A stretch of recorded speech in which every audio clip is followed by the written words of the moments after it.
한국에선 합법이지만 다른 나라에서는 불법인 것.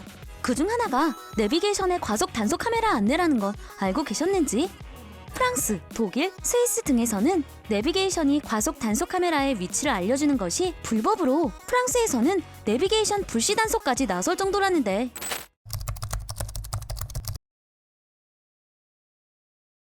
프랑스는 단속 알림 내비게이션을 설치한 사실이 적발되면 1,500유로나 되는 벌금에 차량 압류까지 당할 수 있고, 제조사 역시 위치 정보를 삭제하거나 경고 기능을 해제해야 합니다.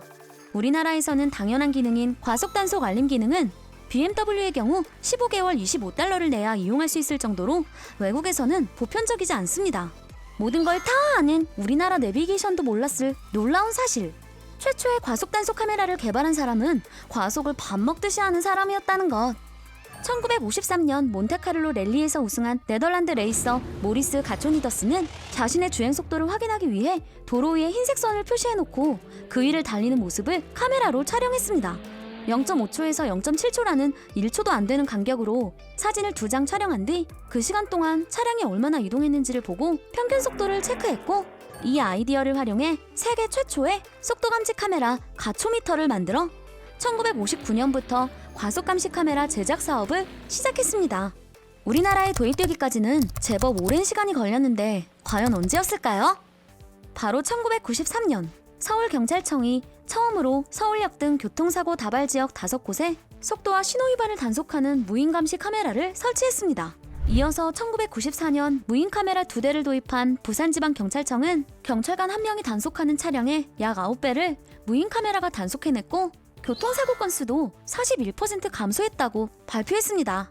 24시간 효율적인 단속이 가능한 무인 단속 카메라의 숫자는 빠르게 늘어나 2020년 현재 약 8,800여 대가 운영되고 있습니다.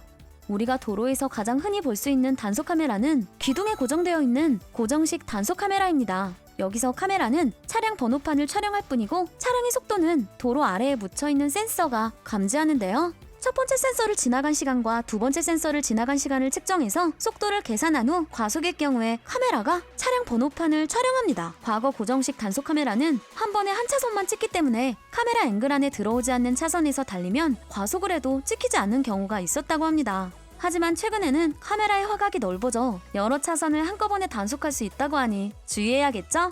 다음으로는 이동식 단속 카메라가 있습니다. 투수가 던진 공의 속도를 측정하는 원리와 동일하게 1초에 400여 개의 레이저 광선을 차량에 발사한 후 광선이 반사되어 돌아오는 시간과 거리를 측정해 속도를 계산하는 원리인데요. 고정식 카메라는 운전자가 쉽게 알아볼 수 있어서 카메라를 지나가자마자 다시 속도를 내는 경우가 많은데, 이동식은 눈에 띄지 않는 위치에서 운전자들을 지켜보고 있고, 경찰들이 주기적으로 카메라의 위치를 이동시키기 때문에 운전자들이 눈속임하기가 쉽지 않습니다. 게다가 레이저 측정은 1200m 거리까지도 가능하니 꼼수가 불가능하겠죠?